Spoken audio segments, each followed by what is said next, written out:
It's Sunny and Finn's Games and Graps podcast, now sponsored by Gamerborn Clothing. Go to gamerborn.co.uk and use code DDGaming for 10% off your next order.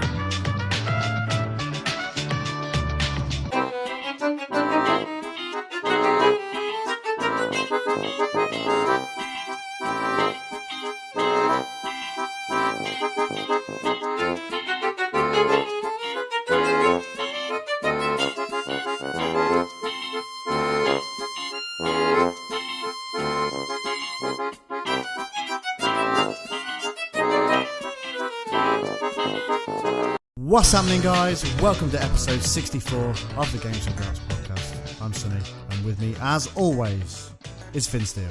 Hello! How you doing, Finn? I'm doing good, thank you. Very good. Yeah? Glad to be back. Yes, full me episode too. of Games and Graps. Check out my t-shirt, isn't that cool? Soon to be on sale. Yes. You technically can buy it now. There should be a link in the description somewhere. Sure. Yeah. Cool. Awesome. Yeah, it's good to be stuff. back. It's very good to be back. We've had like 3 weeks off, maybe even more. I think the last episode that came out was June the 2nd, maybe? Yeah, it's our Extreme Rules predictions. 25 days ago, according to SoundCloud. Right, okay, so that means we recorded it probably nearly a month ago. Yes. Long time. A lot's changed in that time as well, but we're back now. We're back. And we're not going anywhere. Nope. Back for good. Back for good. Like, take that. Yeah. Exactly like Take We That. just like Take That. Yeah, we're exactly the same as Take That. Yeah, 100%. Yes, there's no differences at all. Except we can sing better. Yes. Dear. But no, it is good to be back. We're sorry that we've been away, but like I said, we're not going anywhere now. We are well and truly back. And hopefully this new way of doing our podcast is going to be awesome going forward. Yeah, I think it should be. I think it should be too. We like a little test mini episode, which you've probably heard by now, which both turned out pretty good. So yeah, I don't see this being a problem. Yeah. I don't see there being a problem either. We're trying Cool. something new out today, and hopefully, all things being well, you can see us on YouTube in individual corners of the screen. Yes.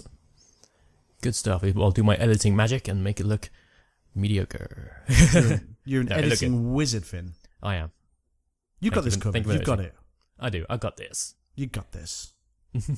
All right. So, I know we only did this a couple of days ago, but what have you been playing?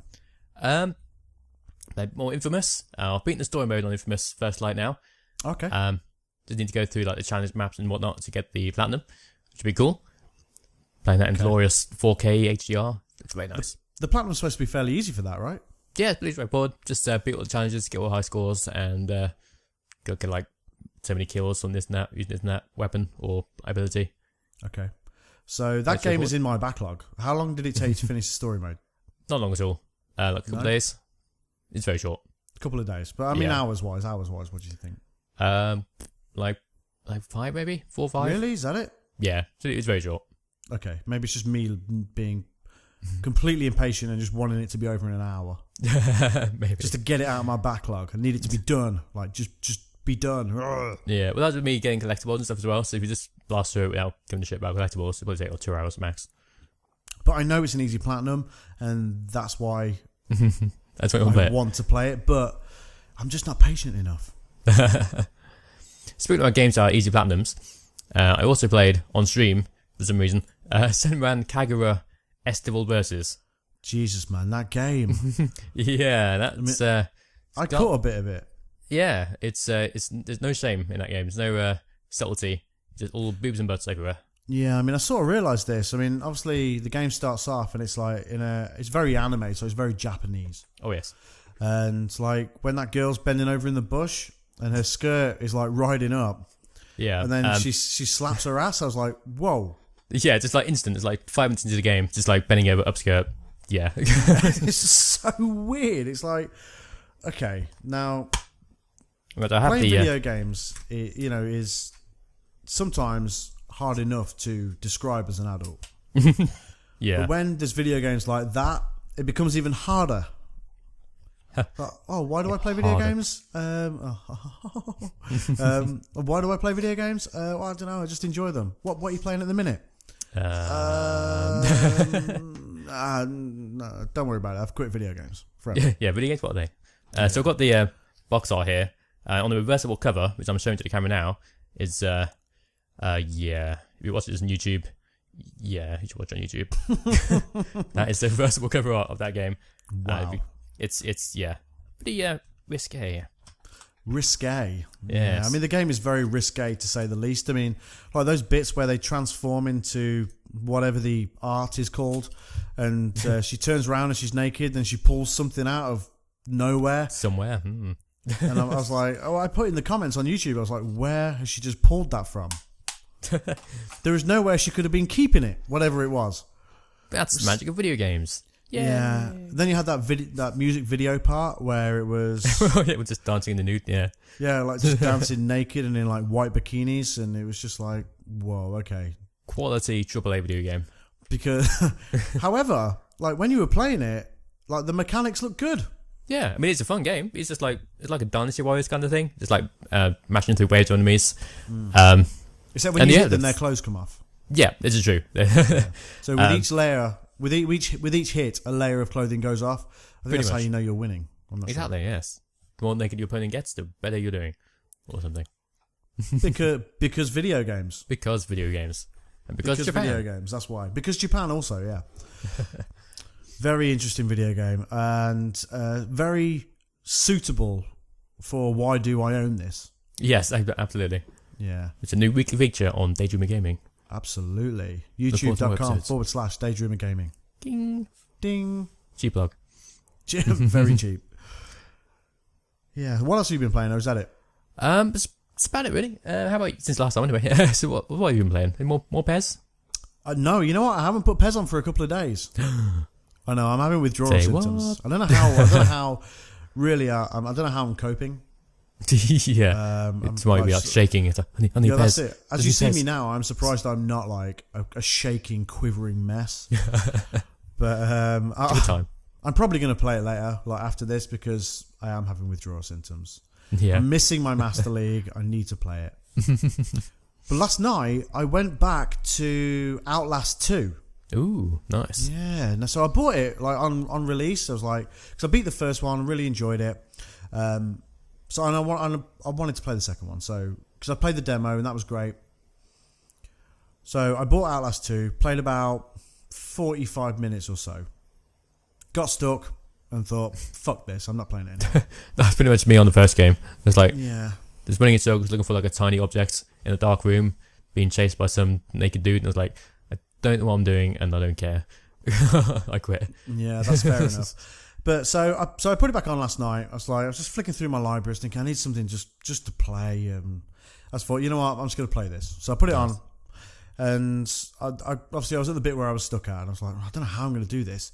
The attacker came for me. I ran away. The attacker stopped coming for me, and then all of a sudden I was where I needed to be. Oh, I was like, well, fuck. Awesome. Like I could have really done with this when I was playing it before. Then I just wouldn't have stopped playing. Yeah. But then I pushed forward. It's the same, but it's different to the first one. The same, but different. It's the same like core mechanic, like where you have a camcorder. Oh yeah. And you have to record shit. Yeah. And you've got to find batteries, which for some reason are everywhere. Yep. People just leave batteries lying around everywhere. Of course, yeah, because of course, why not? Yeah. That's how they power their radios, and they're the only things that are actually powered in these games by batteries. Oh yeah, just lounging around next to radios and stuff. But it's in a different setting. So the first one's in like a mental hospital. Yeah. This one is set sort of in Hicksville, USA. Ooh. In the middle of like bumfuck nowhere. Nice, good name. And thank you. And it's very religion heavy. It seems so far like the trophy list would sort of appear that's what it's hinting at, and also the fact that there's crosses, churches, and Jesus everywhere also suggests that. So Jesus. But you know, I like it so far. It's a weird game.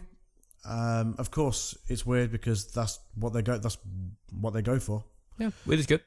But I'm gonna crack on with it. That's probably gonna be the game I'm gonna stick with until I'm done with. Nice. I'm not playing anything else until then. Cool. Good stuff. So enjoy me reporting back next week when I've not played it and all I've played is Pez. Yeah, seriously. But that's about it. Cool. So actually thinking of a way we could like get through our backlog. I was thinking like if we each pick like 3 games from our backlog. Okay. And bring it onto the podcast, and the other person can choose what game they play for that week. Okay. And then the next week we can report back on what we played and what we've enjoyed from it, and if we're going to continue playing. Okay. I thought it'd be a good way to 1, plow through our backlogs, and 2, make content for the podcast. Like to get into it in one thing. Absolutely, it could be a brand new feature. Yeah. Cool. Backlog busting with Sonny and Finn. Yeah. That's a good suggestion. So, okay. Have you got 3 games in mind? Let's have a look. Okay.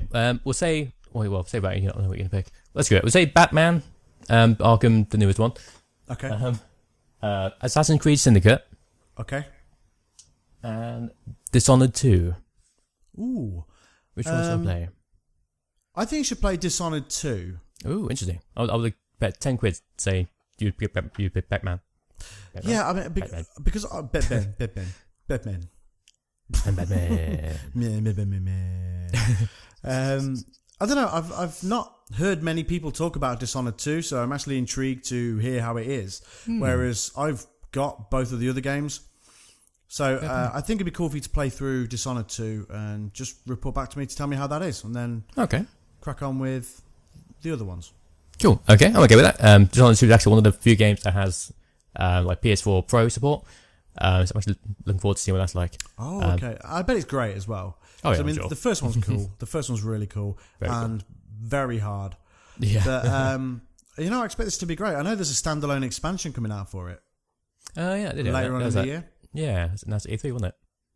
Yes, it was, yeah. It is standalone as well, because I saw it on the PlayStation Store for just £20 or something.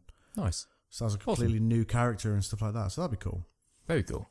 3 from my backlog. So Outlast 2, which I've already mentioned. Oh, yeah. Horizon Zero Dawn. Ooh. And what else?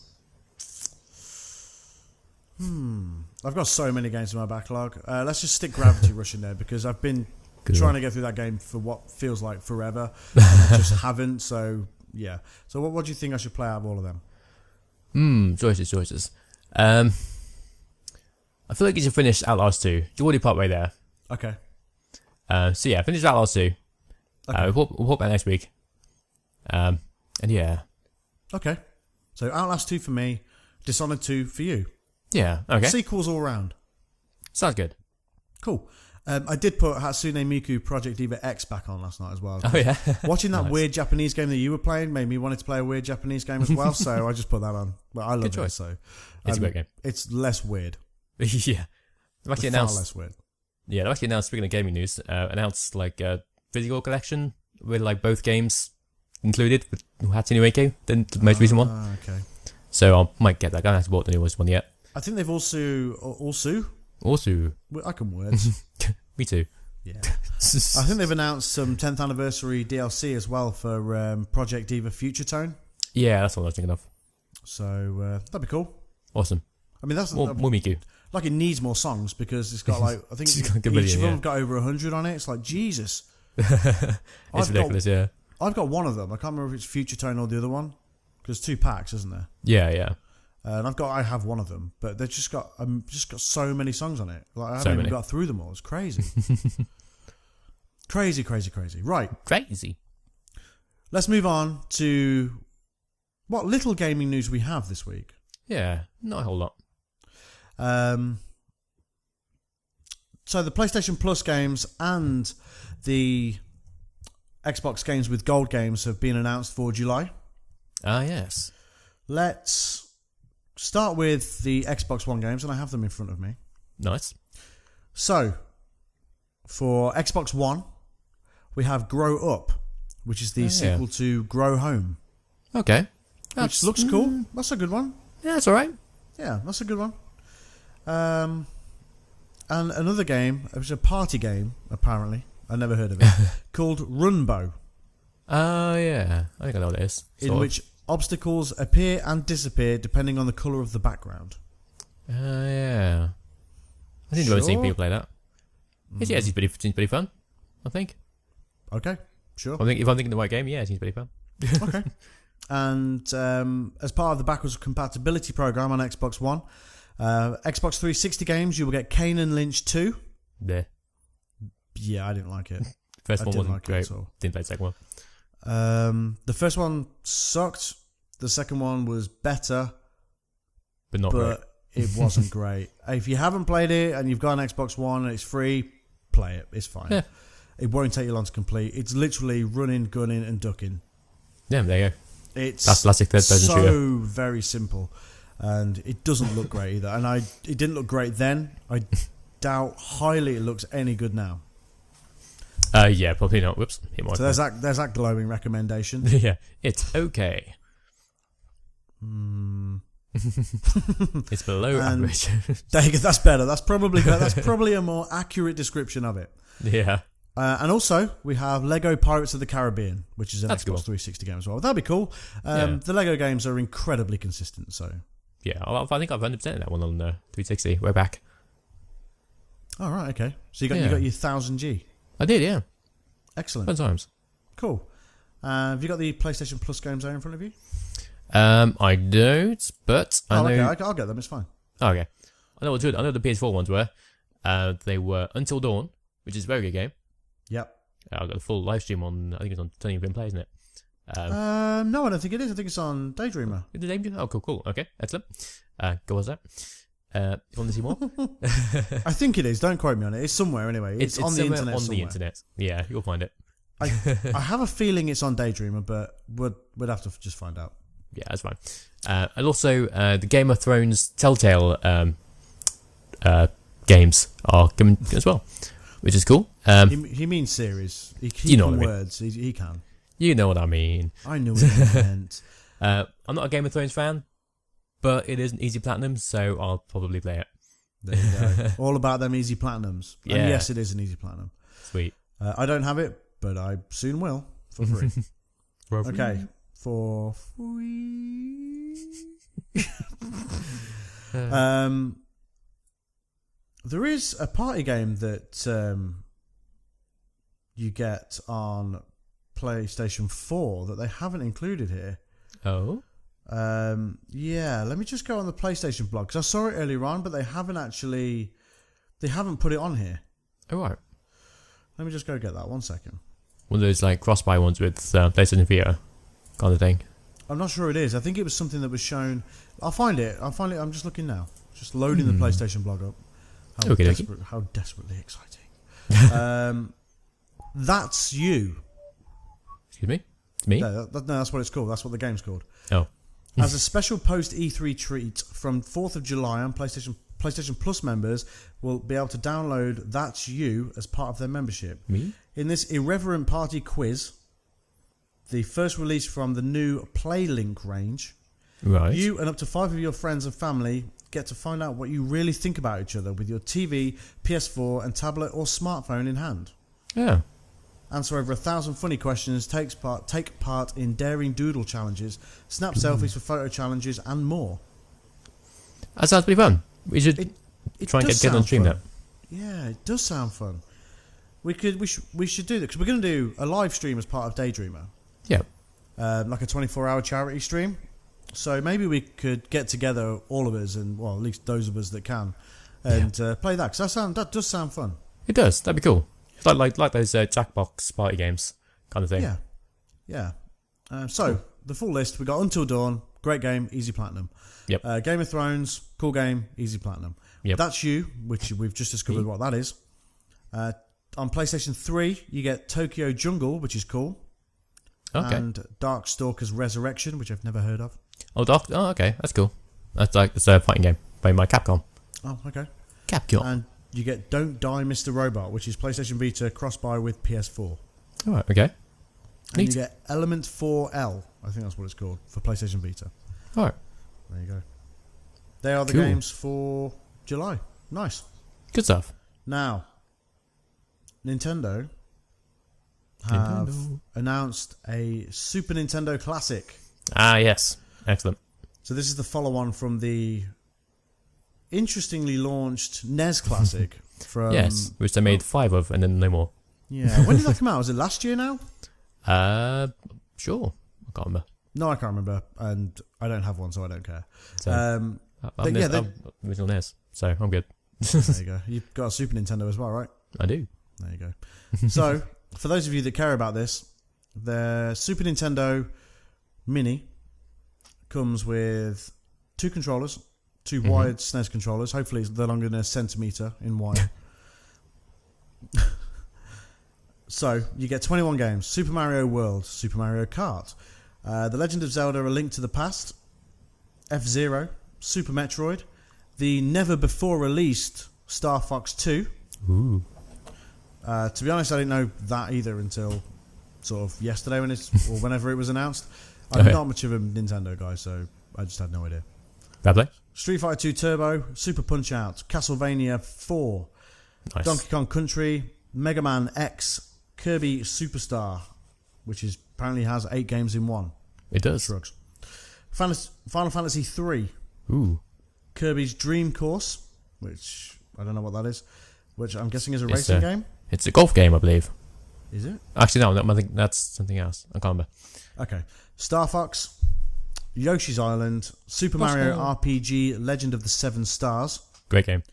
Contra 3, The Alien Wars, Great game. Secret of Mana, Great game. Earthbound, Great game. and Super Ghouls and Ghosts. Bad. Nice lineup of games there. Yeah, very nice. And that comes out September the 29th. All top games. Yeah, actually, that is a good lineup. Yeah, very good. Do you think next year they'll bring out a Nintendo 64 Classic? That'd be cool. It would be cool, wouldn't it? Yeah, what game could it have in there? Let's see, Ocarina of Time. Mario 64. Yep. Mario Kart 64. Oh yeah, of course. Was there a Donkey Kong? There was Donkey Kong 64, I think it was called. Of course. Yeah. Diddy Kong Racing, I guess. Yeah, that could happen. Perfect Dark, would they put that on there? I know it's maybe. part of the Rare collection that's on Xbox One. Yeah. Monkey Wars, not sure. Same thing with GoldenEye, like Probably put F-Zero X on there. yeah, that could work. They won't be able to get GoldenEye because the licensing, Yeah. I'm assuming. Yeah, you're right. Unless Nintendo own that and then they can just do it, but I don't think that's going to happen. No, I think we would have seen like some sort of HCB release by now. Yeah, I think so. Difficult to say, really. I mean, there were so many good Nintendo 64 games. Yeah. It's, I don't know. I mean, they could do if this is something they're just going to keep doing, like bringing little minis out, especially with the cartridge-based consoles. That'd be a cool thing. It would be. I agree. Yeah, agreed. Okay. You got any more gaming news? There really isn't a lot. Not really. Let me just check my preferred gaming news website real quick to make sure that nothing's happened while I've been talking. I'm pretty certain that there isn't really much going on. Yeah, pretty slow week for news-wise. Okay. So, Finn, it's the first podcast of July. It is. So tell me, what made the list of games being released in July? Well, I'll tell you. On July 11th, we have Final Fantasy XII: The Zodiac Age. Wait, PS4. hang on a second. July 11th is when the first game comes out. Apparently so, according to BG247. Okay. So this is Final Fantasy XII. They've gone back in time and re-released it. Yes, good game. They've added stuff which is only in the Japanese version, I think. I can't remember. But it looks cool. I'll definitely buy it. And play Right, fair enough. It's a very much a U game anyway. Absolutely. Yeah. We have a game called Black the Fall, shrug, coming out to PC, PS4, and Xbox One. Same day. What's it called? Black the Fall. I'm assuming this isn't a sequel to the excellent Black that was on like Xbox and PS2. Good question. It's definitely not. We'd know about it. Yeah. It looks like some indie game, I guess. I have no idea. Shrug. Good. Was a game called Defenders of Ekron, shrug, coming out on PC and PS4 on the same day, July 11th. Jesus.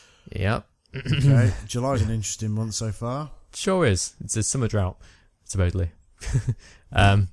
We have Minecraft Story Mode Season 2 Episode 1 on everything on July 11th. Of course, it's literally going to be on everything. Your calculator, your potatoes, everything. Your potatoes. It's going to be on literally everything. Literally everything. That'd be cool. The first one is actually very good. I watched my nephew play it on my PS4 and he loved it, and it looks very fun. Excellent, good stuff. What else we got?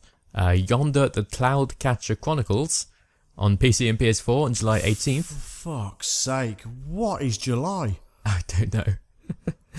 We've got Splatoon 2, that's a good one, on Switch. Oh, okay, there we go. On July 21st. Nice. Jesus, it takes all the way until July 21st for something half decent to come out. Yeah, seriously. Maybe I'm being harsh on Minecraft, but come on. Come on. Oh dear. Oh, we've apparently got the Destiny 2 open beta on July 21st. What? On PS4 Next Phone. Okay. Apparently that's the thing. Wait, we need to pre-order this though, right? Probably, yeah. I think you need to pre-order it. I'm going to scrape a code from somewhere. There's no way I'm not getting in that beta. Yeah, Scraper 2, not going to play as well. Hey, if you're listening to this and you have a spare code or 5 for the Destiny 2 beta, hit us up because Daydreamers Play is screaming out for this. Absolutely. We need it. Don't fuck around. Get us them Destiny 2 codes. Thank you. Thanks, love you. Who got, what else we got? Fallen Legion Shrug on PS4 and Vita on July 25th. No idea. God almighty. Pyre? Pyre? Pyre? Papa? On PC and PS4. July 25th. Danganronpa, another episode. Altered Despair Girls. Don't ask. On PC. Oh, it's a PC game, no one cares. But it's originally a PlayStation Vita game, which is very good. Take my word for it. I'm taking it. I'm taking your word for it. It sounds like very much sounds like a U game. Yeah, it's just like a spin-off of the Danganronpa games. It's like a third-person shooter, kind of. It's cool. Okay. You have Hey Pikmin on 3DS. That'll be cool. That could be cool, yeah. Pikmin's awesome. And we have the Nintendo 2DS XL console coming out July 28th as well. Oh, okay. I mean, it does look very cool, actually. It does. I saw it when they sort of announced it, and I thought, yeah, that looks pretty awesome. And my nephew's only just got a 2DS, so typical. That sucks. But it looks very cool. It's basically a smaller 3DS. It's like folds over and stuff. So yeah, it looks great. And basically it's a 3DS without 3D. So it's a Nintendo DS. I don't know. Right. But if you never got around to getting a 3DS and interested in playing their massive backlog of awesome games, now's the time to do it.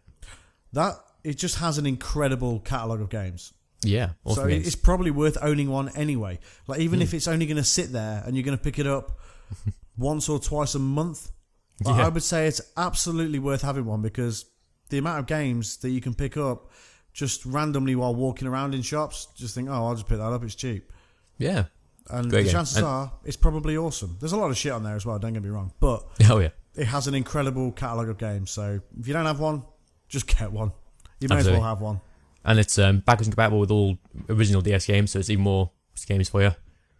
It's amazing. It's a great console. Add to them backlogs. Go nuts. Yeah. Fun times. Oh, absolutely. And that's pretty much it for July. Not a whole lot. Jesus, July is rubbish. I mean, Splatoon 2 is a highlight, but other than that, Splatoon 2 and maybe a shout out to Minecraft. Yeah. Maybe. I mean, come on. I mean, there's 3 games out on Friday 30th of June. There's 4 games that are coming out that are probably pretty awesome. So we've got the Crash Bandicoot Insane Trilogy, which everybody in the world who has a PS4 is hyped for. Even people who don't have a PS4 are hyped for it. Yep. The Golf Club 2, which is a big one for me and Denzel, we're going to play that. Micro Machines World Tour, it comes out on Friday. As does the PlayStation 4 version of Gaming Mule's favourite game, Elite Dangerous. Ooh. That's June 30th. That's better than the whole of July. Pretty much, yeah. Just save some stuff. I guess people just want their games out. Yeah, seriously. Yeah. Just get them all out at once and screw July. No one likes July. Okay. So except Nintendo, I guess. Yeah, because Nintendo. They don't give a fuck what month it is. Yeah. They don't give a fuck what you're releasing. They will do it anyway because Nintendo. Nintendo. Just Nintendo. That's it. I was looking at some of the games on the PlayStation Store yesterday, and like, just the games that come out on the same day as other games. It's just ridiculous. Like, I was looking at Lego Marvel Superheroes 2. Oh yeah. That comes out the same day as something enormous. I can't remember which game it is, but it's something that it probably shouldn't come out on the same day as. Yeah. Happens a lot. You just look at it and you think, why are you releasing it on the same day? There's nothing coming out the week before. Just bring it out then. Yeah. I don't know. That happened to something else as well. I can't remember what it was. I think It was Tomb Raider came out. Titanfall, wasn't it? And What was Titanfall? Titanfall was literally came out in the same month as Call of Duty and Battlefield, wasn't it, last year? Yeah. And everyone was like, what the fuck are you doing? Yeah. What are you doing? Like, these are the two biggest first-person shooters like that get made every year, and you're slotting Titanfall in there. It's stupid. Yeah. I mean, we covered this massively, didn't we, last year? We talked about it a lot because we just could not believe how stupid it was. Like, even talking about it now, I can't believe how stupid it is. Very stupid. I seem to remember there's something like with like Tomb Raider, right to the Tomb Raider thing. There's another huge game that came out. Yeah, or Xbox One, I think, originally. Okay. But something else came out at the same time, which is like, why would you do that? I can't remember what game it was though. I think you're right. I can't remember what it was, but I think you're right. We'll have a look and we'll come back to that. Yeah. So, they made the list of games coming out in July. Spoilers, it's piss poor. Pretty much. Yeah, pretty much. It's Splatoon 2 though. Splatoon 2 and an UDS. Yeah. Alright. Let's talk wrestling. Wrestling. Okay. Wrestling. That thump there was me banging on the table that I've got all this stuff set up on. Nice. I'm not used to doing the podcast like this. It's so weird. I'm like looking into a camera. Oh yeah. So I've basically got the MacBook camera just looking at me recording. And I've got all the stuff going on in the background. I've got a Darth Vader pillow and then a Pokeball pillow there, look. Nice. This is me, a grown man living in a flat on my own, and this is the stuff that I have in my flat. But on the other field, bro. I've got a Sonic pillow over there. I've got like trying to buy games everywhere, wrestling garbage. Yeah. We're the coolest. Fun times. We're the coolest people on the planet, pretty sure. Yeah, I'm pretty certain that is absolutely the case. Oh yeah, absolutely. I'm also wearing a really cool Parts Unknown wrestling t-shirt as well. Oh, awesome. Which is it's a good t-shirt. It is a good t-shirt, which is from Squared Circle Tees, which are awesome and they should probably sponsor us. Yeah, they should. Get on that, Squared Circle. So guys, if you're listening to this, give us money, please. Yes, thanks. And free t-shirts also. Yes, of course. Thanks. Love you. Thanks. Let's talk wrestling, Finn. Yes, let's. So what's this week's Raw and SmackDown? I've seen Raw and I've seen most of SmackDown. I've been, you know what? I got in from work today and I was like, okay, I've got plenty of time here. I'm going to watch Raw and SmackDown, and I'm going to watch SmackDown, and it's going to be fine. Because I watched some of it this morning. I thought, well, you know, I'll just watch the rest of it when I get in. I faffed incredibly. Yeah, I did some grown-up stuff. Yeah, my entire day's been just a massive faff. Yeah, just a day of faff. I got in. I put some washing on, you know, because grown-up stuff. Boo. Had some dinner. Sat and had a latte after work. Fancy. Like trying to figure out video and stuff. And hung some clothes up. Just boring stuff. Like really boring stuff. Yeah. Signed up for Odeon Unlimited because that's now my local cinema. Ooh, nice. My reasoning behind this was because basically there's 2 films coming out in the space of this week. Oh, yeah. So I figured signing up to Odeon Unlimited is actually cheaper than going to the cinema twice. Yeah, probably true. Which is crazy. So I'm going to go see I'm going to go see Planet of the Apes, the new one. Oh yeah. Because the other 2 are amazing. Have you seen them? Me watch movies? Nah. Okay, you should see them. They're good movies. And I'm going to go and watch Spider-Man next week as well because that looks cool. So Spider-Man. Yeah. Right. Pro wrestling. So yes, I've seen Raw. I've not seen all of SmackDown, but I think I know what happens. So cool. Let's start with Raw. Okay. So start off with everyone's favourite wrestler, Roman Reigns, coming down. Just constant booing the entire time. Yep. He accepts the ambulance match. Match. Yeah. That was. The challenge was issued by Braun Strowman. Yeah, I'll help you out here. I'll give you that little plod along. He was challenged to by Braun Strowman. That's what I'm looking for. And Grable to fire, and he accepts that, and then like an ambulance backs into the arena. Roman goes in, opens the doors, but no one's there. But then jumped from behind by, of course, Braun Strowman. Of course. And then obviously you throw him off the stage into the ambulance. Almost smacked his head back on the stage. Pretty cool. It was very cool. He actually he lobbed him, man. It was good. Yeah, so very cool looking. Yeah. And they threw Roman into the ambulance, and the ambulance drove off, and it was cool. Everyone cheered. Everyone cheered for the heel. Yeah. Who's not a heel? Something's not right here. But it was a cool little segment. It was a good segment. I like Roman Reigns. I mean, I think he is a heel. I don't think he's the face now. I mean, obviously some little kids like him, but for the most part, he's getting booed out of the building. And I like his arrogance. I like his cockiness. But like when he was like, if you'll be quiet for a minute, I'm probably going to tell you something you're going to enjoy. And it was that he got beat up, and everyone loved it, of course. But I like that side of Roman Reigns. It works so well. Yeah, it does. And the crowd just fucking hate him. Yeah. So what they may as well not turn him properly heel. They may as well just keep it as it is. Yeah, might as well. Just let him keep being such a cocky, arrogant little bastard every week. And yeah, I mean, Braun has come back way quicker than he was expected, right? Oh yeah. Well, they said 6 months. I think it was just WWE extending it just to make him look stronger when he does return early. Okay, right. So he was due back in 2 weeks. They said 6 months, and he was back, right? Yeah, pretty much. Yeah. Yeah. But yeah, it's cool to see him back. I like me some more Strowman. Yeah, very, very cool. You know what? I don't hate this Strowman versus Reigns feud either. I know we've seen it now a bit, but it's just feels like they have great chemistry with each other. Yeah, it's cool. So I'm not mad at it. I don't like ambulance matches. I don't really like gimmick matches, like stupid gimmick matches like that, and the one that we're going to talk about a little later on. Yeah. But, it's fine because I think they'll put a great match on. Reigns always does put great matches on, regardless of whatever you think of him. Yeah, it'll be fun. I like this feud, and I like Braun as well. Yeah, good stuff. Yeah.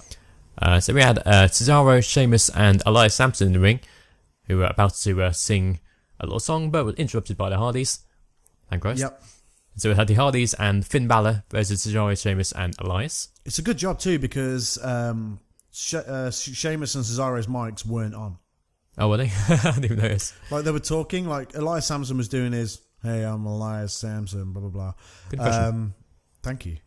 And to him, like Sheamus and Cesaro were like talking, but you couldn't hear them. Oh right.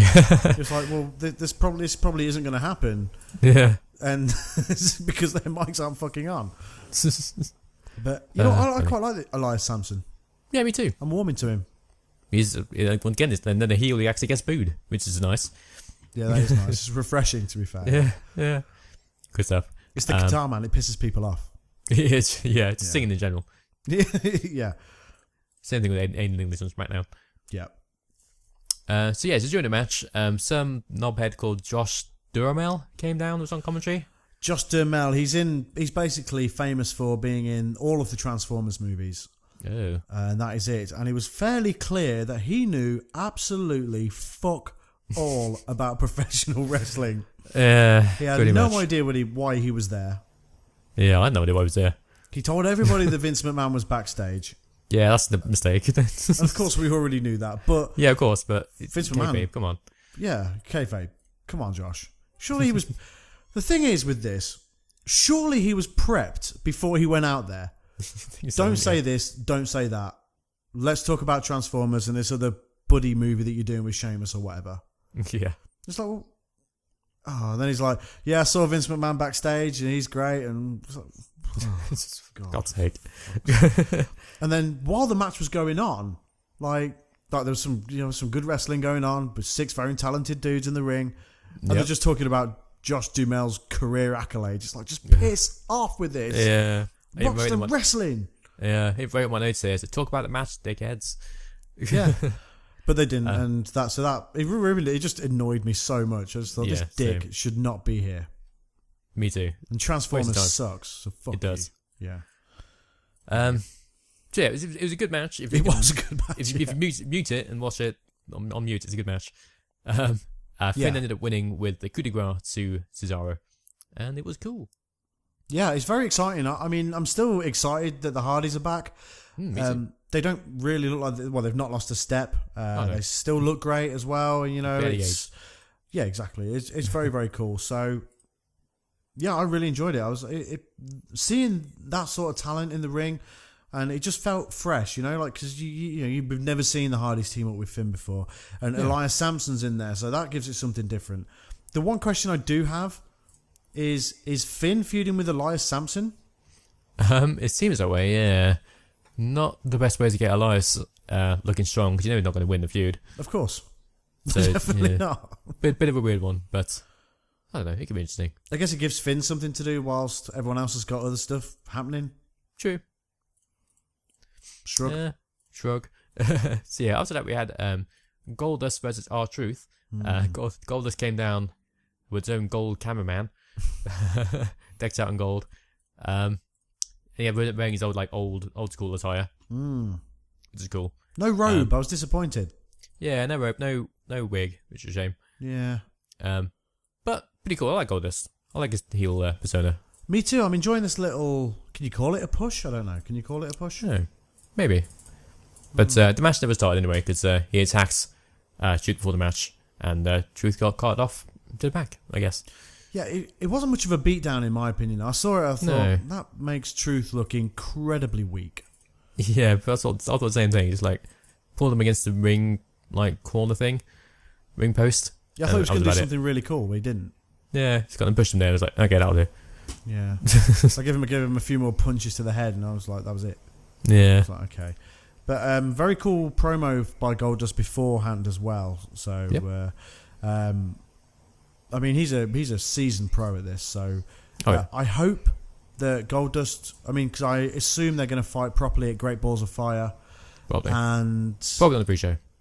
Oh, but then I want Goldust to do something good. I want Goldust to push on from this now. If this is going to be his final run, maybe. Yeah. I'd like him to at least go for the IC title. That'd be cool. Maybe something like that. I don't know. But I think him and the Miz could have some brilliant promos, with each other. But they're both heels. Both heels, yeah. And it's sort of like because they've both got this Hollywood actor type thing going on. Yeah, Miz that'd be cool. officially, Goldust gimmicky, so they could have some really good back and forth. Interesting. But with them both being heels, that sort of maybe ruins that a little. But maybe you never know. We'll see. We'll see. Speaking of the Miz, after that we had Miz TV with some balls. The guys named the balls. LeVar Ball and his kid Lonzo Ball was the Lakers draft pick. Now I'm a Lakers fan. What's a Lakers? Los Angeles Lakers, the basketball team. Yeah, I know. I'm joking.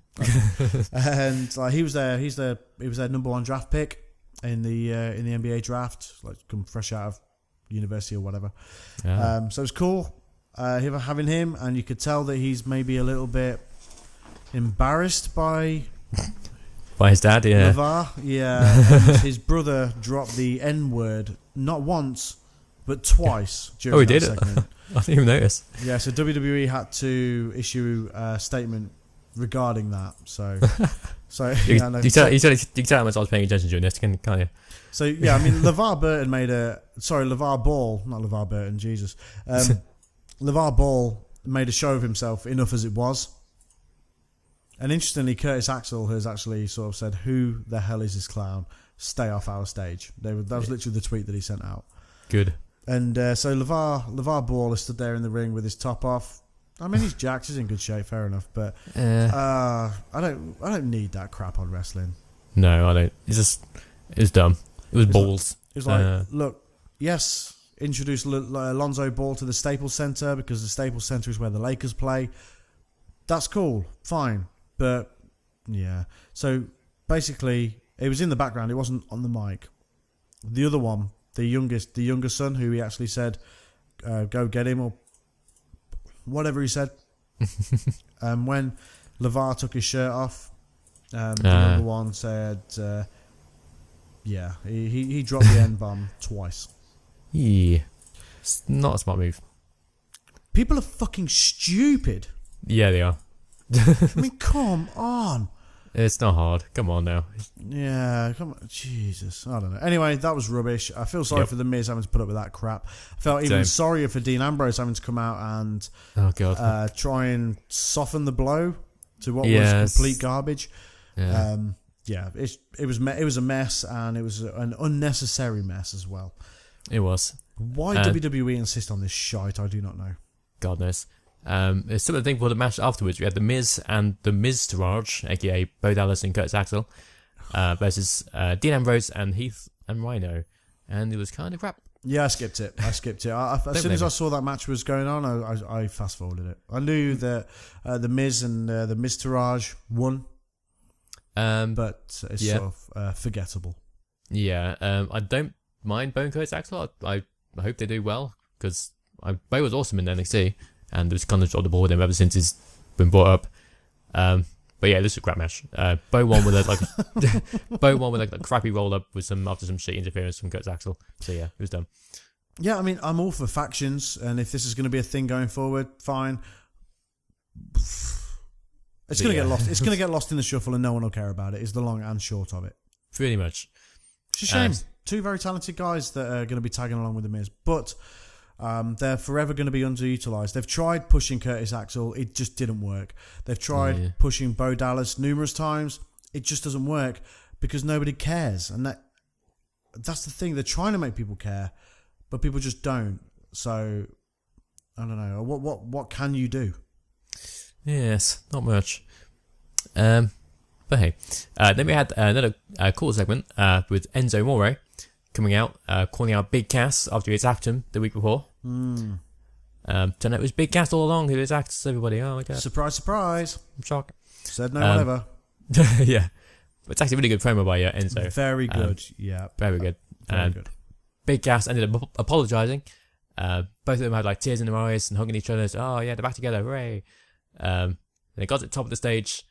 Held a hand. Big Cass held up Enzo's hand. And then, boom, big clothesline. It was a trick. Oh my goodness. Thank God, because I was readying my bullshit chance to throw at the TV. When like they did the catchphrase and stuff in the ring and they were hugging it out, I was thinking, no, they have not pulled the plug on this after a week. Yeah, they just can't have. Mate, I was just thinking, did they just not have a payoff here and they've just thrown this together for no reason? Yeah, but I'm glad. I'm glad. Yes, thankfully, Big Cass clothesline Menzo onto the floor and then picks him up and threw him down the ramp. Ouch. Very ouch. But great work from Enzo. This is the first. I put this on Twitter actually, at Games and Graps. Ding. And I said this is the first time I've cared about Enzo and Big Cass in a long time. Yeah. But they're doing a great job with this feud. I think it's great. Yeah, it's awesome. And it's going to be good. How do you see this panning out? Because obviously I imagine they're going to fight at Great Balls of Fire, right? Probably. But how can you have Enzo versus Big Cass? I mean, Enzo has already sort of said, I'm not the biggest, but I do have the biggest mouth. And Big Cass clearly was the muscle, so how does this work? I think it would be a squash, wouldn't it? It would be Big Cass will just destroy Enzo. Probably in like a really rigid fashion. Like, he'll have him beat, but then he won't refuse to pin him or something. Just like keep beating him up until like the ref stops the match.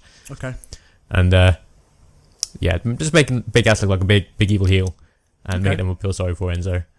And, all right, I'm with it. Yeah. I'm with it. And then what? You don't see Enzo until they've figured out what they're going to do with him, maybe? Yeah, pretty much. Maybe I'll give him like a little like mid-card run. Maybe put him in Cruiserweight division. Who knows? Okay. But yeah, I'd see big things for Big Cass. Oh, for sure, yeah. I mean, I think we said this a while ago, didn't we? When Big Cass was in that Fatal 4-Way main event that time for the Universal title. Yeah. And he put on a good show then. I thought he was good. I'm glad. I'm excited for Big Cass's run. Obviously, they need to get this bit out of the way first, just to establish him as the heel, and that's fine. But you know, I'm cool with it. I'm not mad at this little feud at all. I think it's better than I ever expected it to be. And this is only after a week, so there's a couple more weeks until Great Balls of Fire. So a couple more weeks of great promos and build up. So cool, good stuff. Yeah. Hopefully, Big Cass will have new music next week. Yeah, I know. What the hell? Come on, you've had a.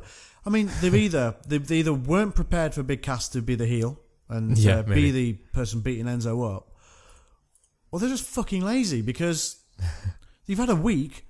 Those guys in the back are talented enough. Get them to whip up something real quick. Yeah. Well, to be fair, Drew McIntyre has bloody what's his name's old Engines music Roderick with Strong. bagpipes. That's it. Yeah. Just put bagpipes on the top of it. It's like, yeah, that'll do. Fuck it. And something else I discovered just yesterday on Twitter. Somebody was like, "Yeah, Roman Reigns' entrance theme is Taz's just slowed down." Oh really? Yeah. Oh yeah, kind of. Yes, it is. It's just the only thing it doesn't have is like the flatliner thing in the background. Yeah. Wow, I never noticed that. Because wrestling laziness. That's why. Yeah, there you go. That was awesome. So what happened after that? Thank you to the guys on Twitter who pointed this out to me. By the way, I'm not taking credit for that. Yeah, that's awesome. So we had a quick match: Seth Rollins versus Cole Hawkins. Surprisingly, Kurt didn't get completely squashed. He did have some offense, which is nice. Yeah, which was good. I like that actually. I mean, he came out and he spoke before. Mm-hmm. He's like, "Who do you think? Do you think I'm going to lose this match? And do you think I'm going to win this match? Blah blah blah." But yeah, he got his licks in, man. He did. The commentators were putting over that Bray Wyatt was in his head and he couldn't concentrate. Blah blah blah. But Seth still ended up winning. Of course he did. Yeah. But then Bray Wyatt said stuff on the like Titantron, via satellite, or whatever. Yeah, it was good. I enjoyed that. I thought it was a nice little exchange. That'll be a good match as well. This is a cool little rivalry. I don't mind it. It's only very short term, I'm sure. Yeah, that's cool. I don't think Seth's finisher works. I just don't. Don't you think? No, I don't like it. Yeah, it needs something else, doesn't it? It needs like an extra little. Because I know Kenny Omega does it, and that's it. Well, it's his finishing move. So Seth has stolen it. Fine, but he did some Wandering Angel as well, which is cool. Yeah, but I don't know. I just don't think it just gets lost, and the crowd don't pop for it. It's almost like they don't know it's his finisher. Yes, kind of, yeah. Which is very strange. He's only done it like once or twice before, and that's it. And then he's just lost since then, I guess. Maybe it needs a few more goes, but I don't know. I'm not sure of it. I don't like it anyway. I just think it's too slow. It is. It's too slow. It lacks like impact. It does, yeah. Like, the finishing move is supposed to be like a big thing, like the rock bottom. You're smashing them onto the floor. The stunner is the stunner and the pedigree. These are all real, like iconic moves. Yeah. Like even like the jackhammer and the F5 and the AA and all that sort of stuff. People know they're coming. Like Seth Rollins, it just takes ages to set up. He has to like pick them up off the floor and then grab their arm and then twist them around and then knee them in the face. It's like, yeah, and also how many people loses like running knees these days? Like everybody. No, it just it gets lost in the shuffle. I mean, the curb stomp had something about it because you knew it was coming. Curb stomp was awesome. Bring back the curb stomp. I still don't think it's as dangerous as they think it is. It so isn't. I know we're not professional wrestlers. I think it's more of a case where they can't be seen to be stomping someone's head into the floor. Yeah, it's like if you see kids trying to replicate it and then someone gets actually curb stomped on an actual curb or something. Yeah. And the kid dies and it's like, well, they did die because it was wrestling and wrestling is evil, blah, blah, blah. Yeah. And they don't want that. I guess so. Yeah, which is dumb. Yeah. I mean, don't try this at home, but kids are going to try this at home. Oh, yeah, I mean, doing a power bomb is equally, if not more, dangerous than doing a curb stomp. But yeah, that's right. WWE. Yep, WWE logic. Banning shit. Yeah. So we had Paul Heyman coming down, saying stuff, introducing Brock Lesnar, hyping him up. Brock Lesnar came down on the ramp, and then from behind, Samoa Joe out of nowhere. Oh hell yeah! Locks in the Kokida clutch. Brock turned purple. Bright purple. Tried to force his way out the clutch, but couldn't get out. But it was ended up getting broken up by the locker room, aka the Revival and Carl Anderson. I don't know what everyone else was doing. No one's obviously hard enough to go and do it. Yeah, no one's brave enough. Just those three guys. Yeah. Cool. I loved this. Very cool. I loved it. I thought it was brilliant. I thought Paul Heyman was excellent. As always, he always is. Oh, yeah. But he was really excellent. Him and Joe are doing a fantastic job of making this match, exciting. It's an exciting match. Samoa Joe versus Brock Lesnar. It's awesome. And Joe and Heyman are doing making it sound like a big deal. Yeah. Making it feel like a big deal, And it should. It should feel like a big deal. Yeah. And Joe is looking like an absolute monster. Yeah. Like, he is one of the best things on WWE TV, full stop at the minute. Oh yeah, absolutely. And I love that they're not making Brock beat the crap out of him before the match. I mean, he'll get his licks in before the match. Probably. But what they're doing at the minute is they're making out like Joe could really beat Brock. Of course, he will not. No. He's no way walking out of Great Balls of Fire with that belt. No way. But, yeah, it's a shame. You know, they're making Joe look real strong and like a real challenger to Brock, which is really, really cool. And I like Very it. cool. I hope they're able to put in a decent match, and it's not just a case of like Brock doing 50 suplexes and winning. Yeah. As it tends to be. But I think hopefully, if they give them the chance, they'll put on a decent match. Well, it seems fairly promising so far because Brock is going along with all of this stuff. He's getting choked out by Joe, and you know, it makes it look very cool. So his turn face without even being there. Paul Heyman just kind of turn face. Yeah, exactly. Yeah. I think that's a testament to how good Paul Heyman is, but I also think it's a testament to how good Samoa Joe really is as well. Oh, yeah. But yeah, man, I'm really excited for this, and obviously Joe isn't going to come out of the winner, but I think there's big things in Joe's future, including a Universal Championship run for sure. I think they see in Joe what they have now. Yes, absolutely, completely agree. Yeah. So now after that we had Lindsay Dorado versus Neville in the one and only cruiserweight match of the night. Sucked as well. Shame. Yeah. Had Cesaro at ringside because Titus O'Neil, I guess. Yep. Shrug. To be honest, I have to be honest, mate. I'm growing. This growing on me. Really? The Titus brand is growing on me. Yeah. I don't hate it anymore. I hated it at the start, but they're building a little faction of people here. Like you got Titus leading it, and he's very good on the microphone. And Tozawa looks really cool in a suit, and you know Titus is like the promoter, and these guys like work for him, and it's going to be like it's like a Don King type thing from back in the day, like when Don King was managing Tyson and all that sort of stuff. It's not the same level, of course, because it's Titus O'Neil and Akira Tozawa, but you know it's that type of thing. So he's got Apollo Crews, and he's got Akira Tozawa, and I don't know, man. I think I quite like it. I don't hate it anymore. Yeah, I mean, nothing against it. It's, I mean, it gives Apollo and Cesaro something to do, and I like those guys a lot. I like that they're back together because they're like a team in Japan, which is awesome. Oh, cool, yeah. And they're buddies as well. They're mates too. Yeah, they are. Good stuff. So Neville ended up winning this match. Then Cesaro came in and confronted Neville.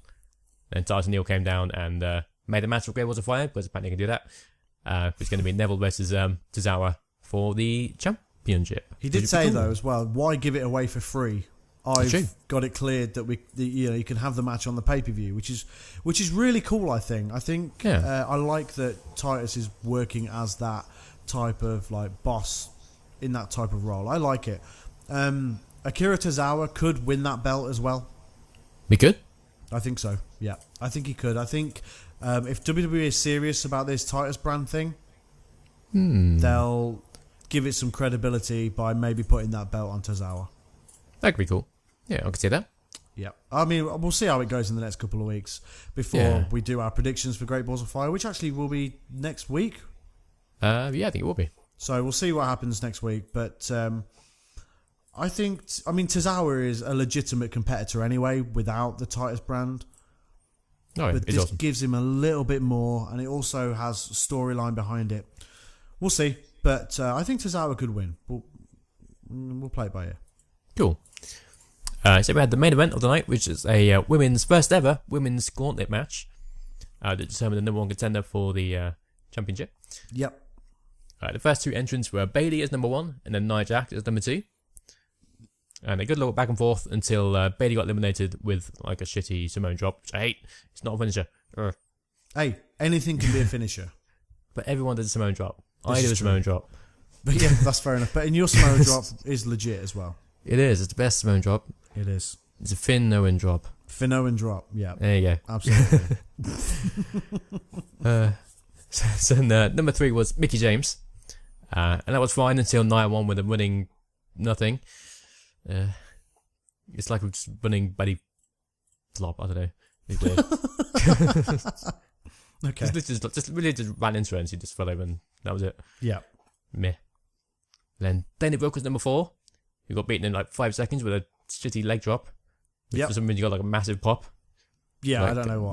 I don't know why either, but I mean, I think it's because it looked like Nia's massive leg just like crushed Dana's tiny head. I guess so. It's like, I mean, yeah, I didn't want to see the metal either, but still. Yeah.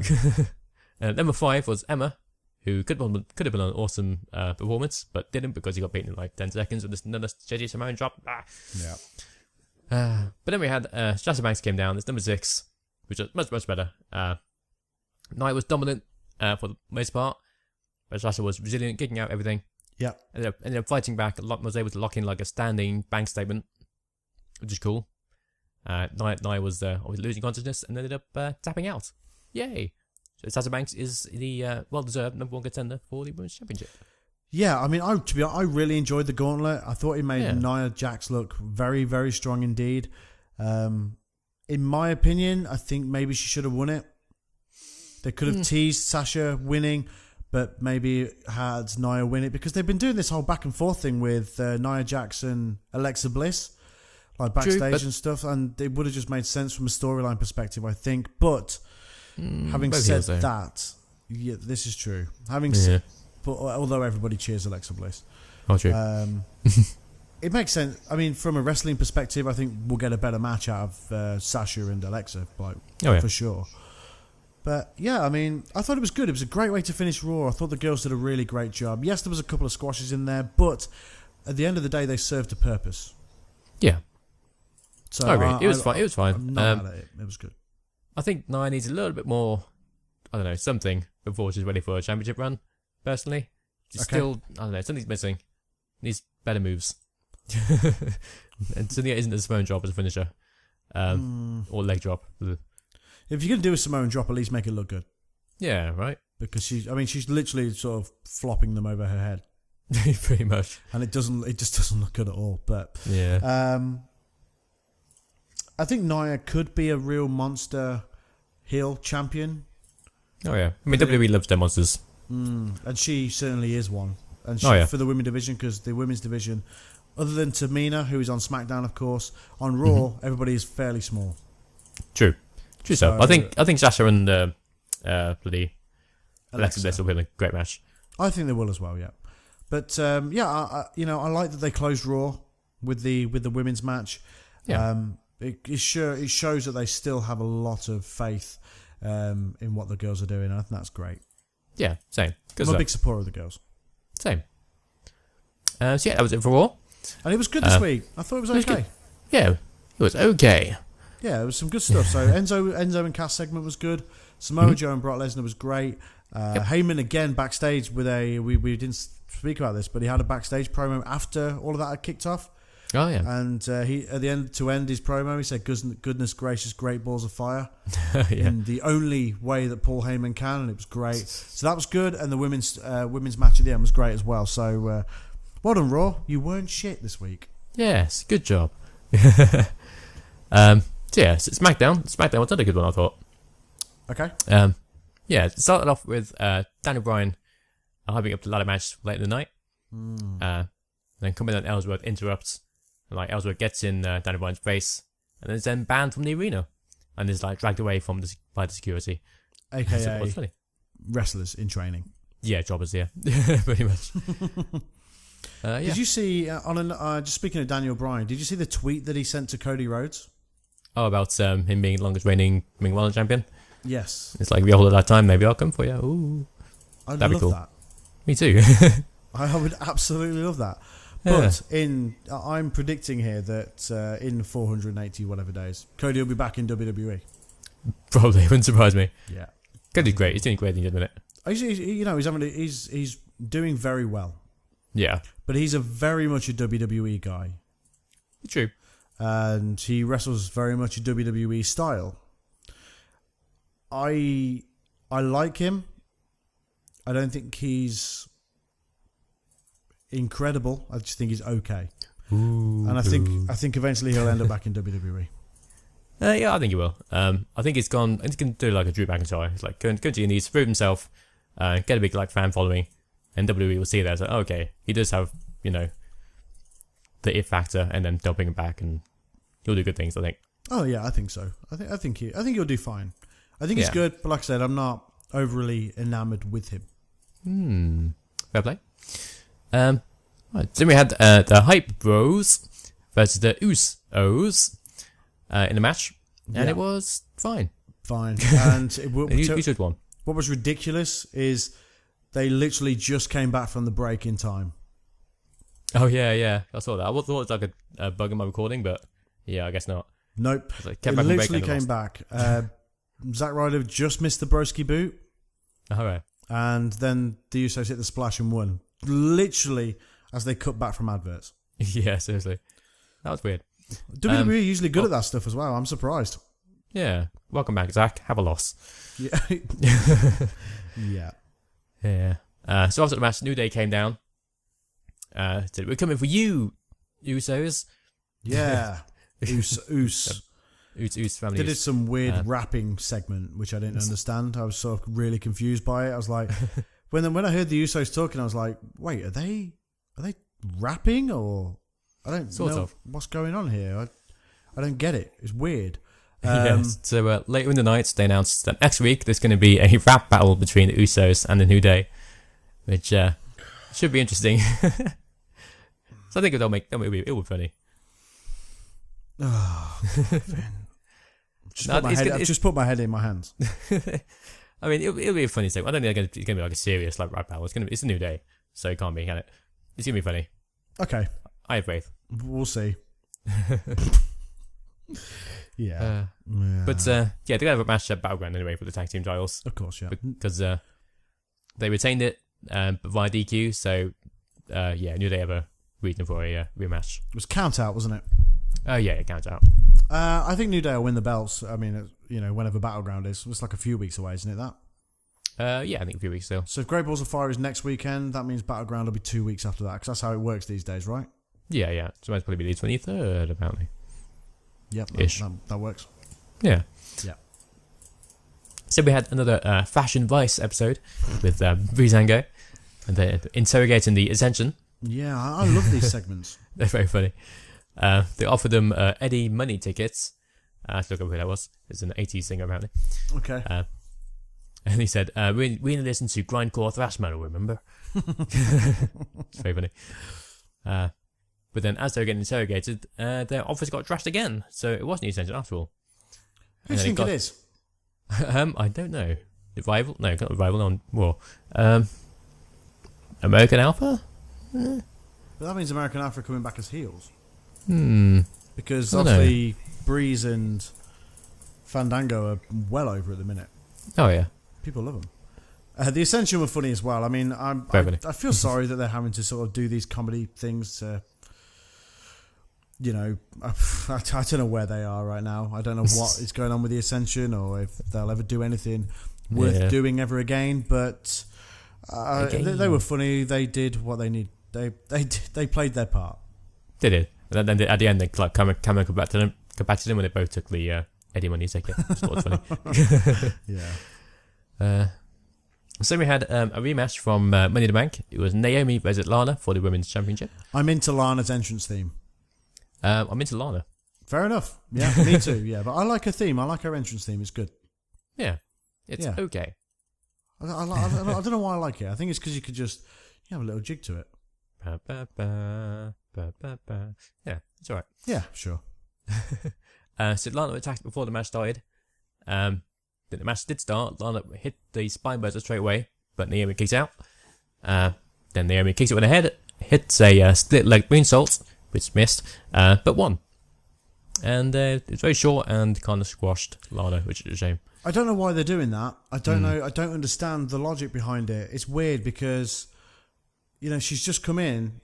She had a match and she was distracted by Carmella at Money in the Bank. Fine, here's another match. But then just to do that, it doesn't make any sense to me. It's just so weird. Yeah, it was a bit. Yeah, I don't get it. I really don't. Oh, it's because wrestling, right? Yeah, pretty much. And then Lana threw like a easy bit backstage or whatever. So, yeah, I'm not sure with it. I'm not. Don't get me wrong. I don't think they should put the belt on her. No, not yet. I mean, for reasons that we discussed on the mini podcast. Yeah, she's not great. She's not great at all, but I don't know. I think there's a way to book it. I don't think that's it. Yeah. Not just Even Marie, just have her not wrestle. Yeah, just I don't know. Just do some sort of screwy finishes with her. Build her up as the heel that she's absolutely supposed to be. Yeah. But don't have her losing just clean for no reason, because now what happens to her? Yeah, seriously. I don't know. We'll see. Weird. But I don't know. I'm not keen on that at all.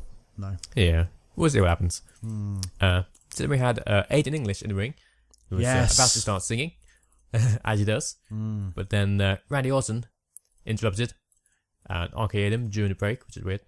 Because he came back from break and there's like, we just Randy Orton sitting in the chair in the ring. It seems like to me that they just really fucked up the breaks this week. It seemed to, there was no planning at all. Yeah. Weird one. But he wanted a rematch for the WWE title. Which he gets. Because of course. Which he gets, so McMahon makes a match. But Jinder Mahal, only Jinder Mahal can choose a stipulation. And then Jinder Mahal comes down and chooses a Punjabi prison match? Question mark? Because the last one went so well, I guess. Oh God! I can't believe they're bringing this back up, because it's a weird one. Crap. It was a bit crap. To be fair, the Great Khali was crap, so a lot of it put on him, I guess. Maybe. I like down the names up to him as well, like it was some sort of like legend. Oh, the Great Khali, he was so great. He wasn't. It was shit. Everything he did was shit. Yeah, he sucks. He sucks. Like the best thing he ever did was be in The Longest Yard, which is an Adam Sandler movie. Oh, okay. He's in that with a bunch of other wrestlers. I think Stone Cold's in there, Kevin Nash is in there, Goldberg's in there, and the Great Khali's in there. All right, okay. So it's a fun movie. Go check it out. No. Okay. I don't have time for movies, come on. Yeah, I don't know, man. I think like in India, like the Great Khali is lauded as some sort of incredible wrestler, but yeah, I guess. Or at least some sort of incredible spectacle. To me, he is neither. But he was the former WWE World Heavyweight Champion, so yeah, I guess so. Wrestling. It's weird. But yeah, I mean, as a concept, the Punjabi prison doesn't look bad. I mean, on paper. But I don't know. I hate that because they've got an Indian/American guy wrestling. Yeah. That they have to drag these types of things out. I guess so, yeah. It's like, oh, right, we need a stipulation. You know what? He's brown. So it's time to pull out the Punjabi prison match again. Yeah. It's like, come on, guys. Come on. Weird one. Yeah. Oh, well, we'll see. But yeah, it could be interesting. We'll see. Today we had Mike and Maria Kanellis coming out to the overly catchy theme song, which has stuck in my head forever. And as they were talking, Sami Zayn came out, interrupted, like ran straight to the middle of them, which is funny, and then apologised. It's like, oh, sorry, I got a match to get to. Yeah. And yeah, it was funny.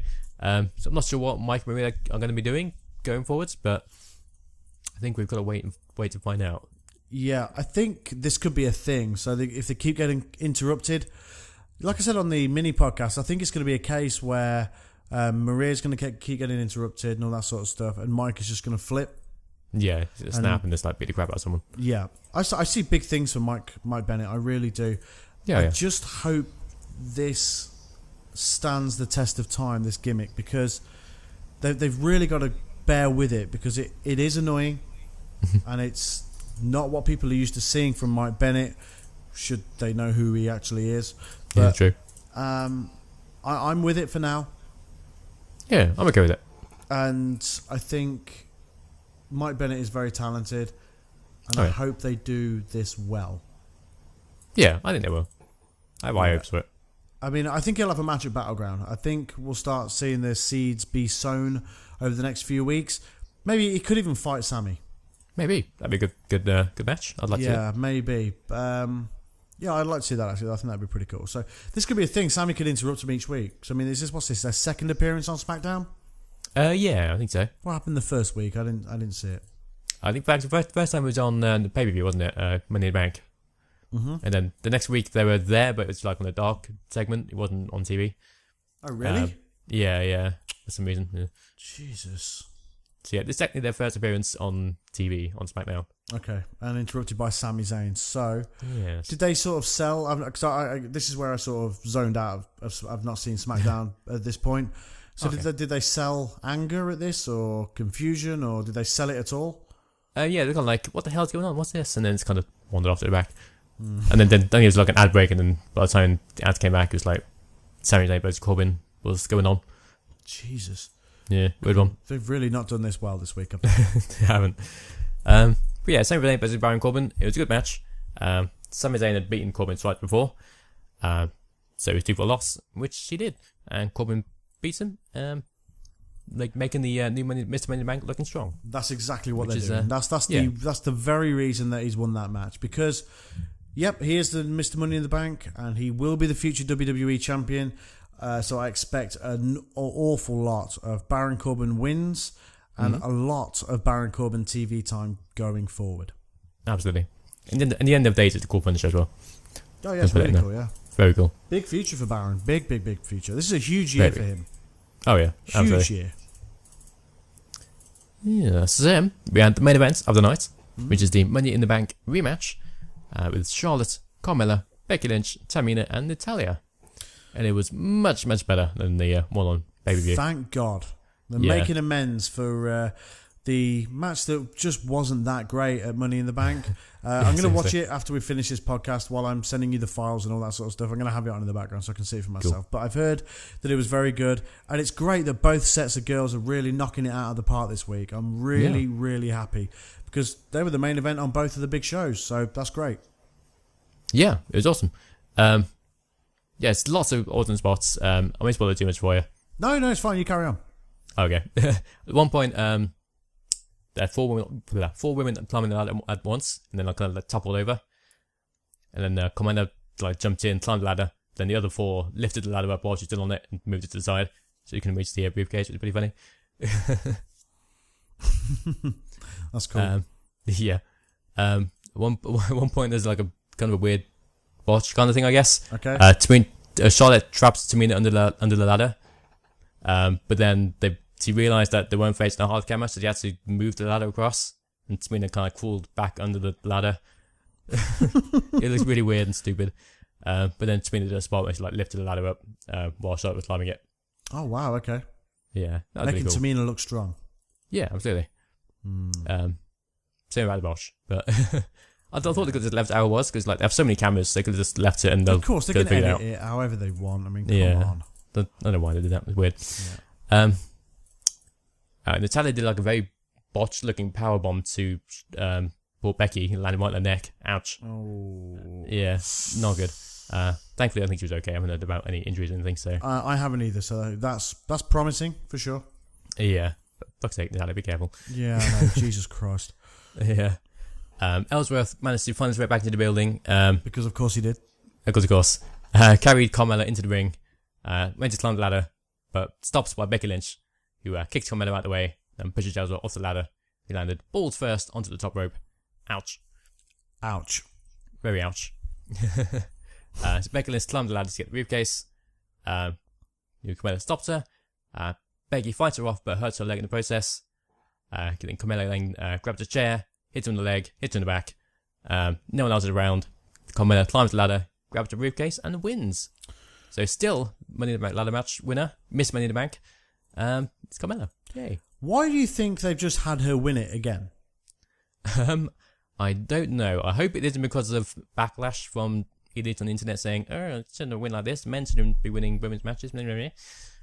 I bet it is. I bet people, they saw the feedback, didn't like it, and now they just thought, right, the match wasn't that good, let's just have it again, and let's have Carmella win it fair and square-ish. Yeah, which I'm fine with.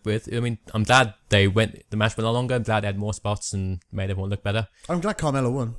Yeah, me too. I think she needed it out of everyone. Because, much like Baron Corbin, everyone else is pretty much over already, apart from Tamina, but who cares? Yeah.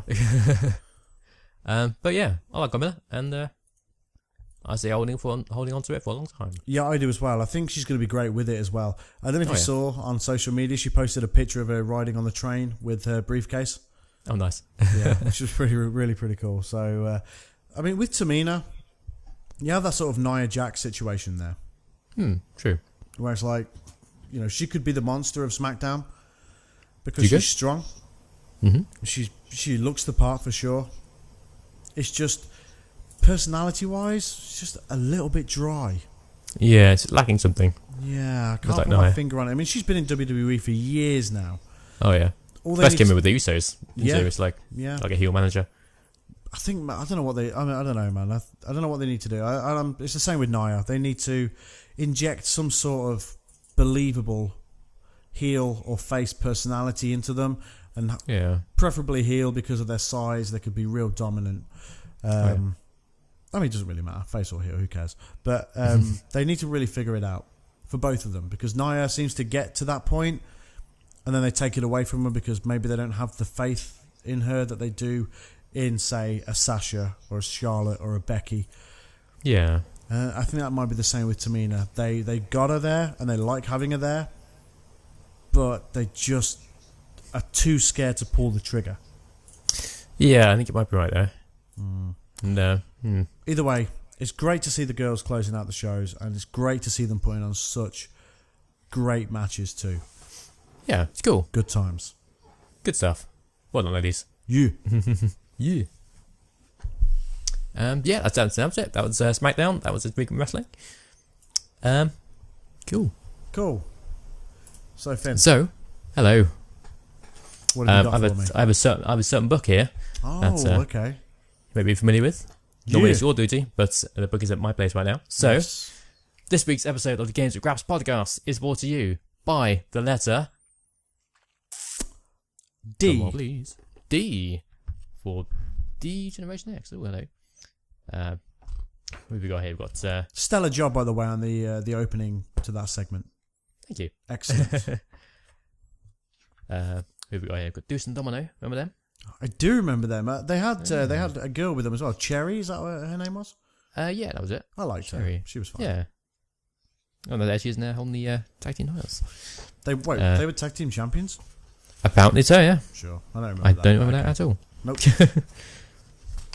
That might be a good one. I'll come back to that. Demolition, classic tag team. Classic. WWE hates them. Vince McMahon hates them. Yep. Dean Ho, what was that? Who? Dean, I might come back to that one. There's the Torm Team 2 right now. We've got Dean Malenko. Excellent. Excellent wrestler. Excellent technical wrestler. One of the best. One of my favourite matches of his is with Scotty 2 Hotty at Backlash 2000. It's a superb match. Oh, very nice. For the light heavyweight championship as well, it was. Ooh. David Art Smith, he was there for like 5 minutes. Who? David Art Smith.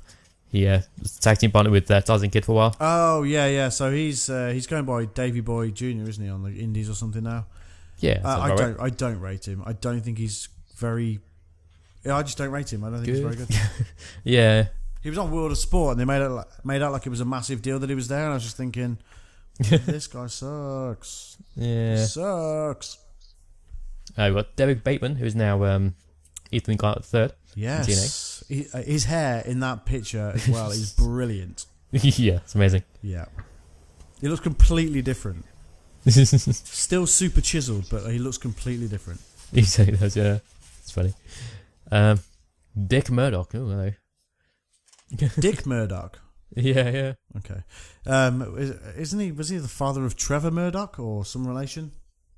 Possibly. If you remember Trevor Murdoch and Lance Cade or Garrison Cade or whatever people were calling him at the time. Doink the Clown, of course. Of course. Dolph Ziggler, who's he? Nah, some dick. Drew McIntyre, I know him. Yeah. Yeah. Big Drew with bagpipes. Yeah. Oh, he's Scottish. Let's put bagpipes in his entrance theme. Yeah, that'll do. Because nationalities. Yeah. Okay, let's go with Dean Ho. Great name. Great name. This happy Hawaiian was a bodybuilder who won the Mr. Hawaiian Islands Championship in 1956. Excellent. Yes. In 1962, Dean Ho made his in-ring debut, in the Pacific Northwest Wrestling Territory, and for the next decade, Ho appeared all over the Pacific Northwest and Hawaii. In 1973, Dean debuted in WWE and tested his skills against the best and the brightest. Dean Ho's in-ring style combined martial arts, grappling abilities, and aerial moves. In other words, he was a wrestler. Sure, yeah. He formed a popular tag team with Tony Garea, shrug, and the duo went on to hold the World Tag Team Championship for close to 6 months. Wow. Tony Garea worked backstage at WWE for years and years. I don't know if he still does. I'm not too sure. But he worked backstage in WWE for years and years. Interesting. Dean continued to appear on WWE until 1976. He then travelled to Georgia, San Francisco, and returned to Vancouver and Portland. He decided to hang up his boots in December 1983. Okay. Today, the happy Hawaiian lives in Vancouver, BC, and owns a highly touted gourmet catering business. Nice. Sounds good. Dean Ho. Dean had recognised all his in-ring accomplishments and versatility, as well as persona that influenced countless others and set foot in the ring after him. Nice. Well, despite having a funny name, he's actually a very talented guy by the sounds of it. Yeah, he's like a nice guy. Talented and influential. Yeah. Wrestler. Good stuff. Excellent. Awesome. So there you go. So this week's episode of the Games and Graps podcast was brought to you by the letter D. D. Yeah. Boys and girls, this has been episode 64 of the Games and Graps podcast. And we are a weekly video game and wrestling podcast that will post every single Friday across podcast services everywhere. And youtube.com/sunnyfinplay and youtube.com/daydreamer gaming. Yeah. Don't forget to check out the return of my own What Happened NXT podcast. That will be coming every Thursday after I've watched NXT. Nice. But for now, we're the Games and Graphs podcast. We're back and we're going nowhere. I'm Sunny. I'm Finn. And we will speak to you next week, guys. Thank you very much for listening. Take care. Goodbye. Thanks so much. Goodbye. Divas.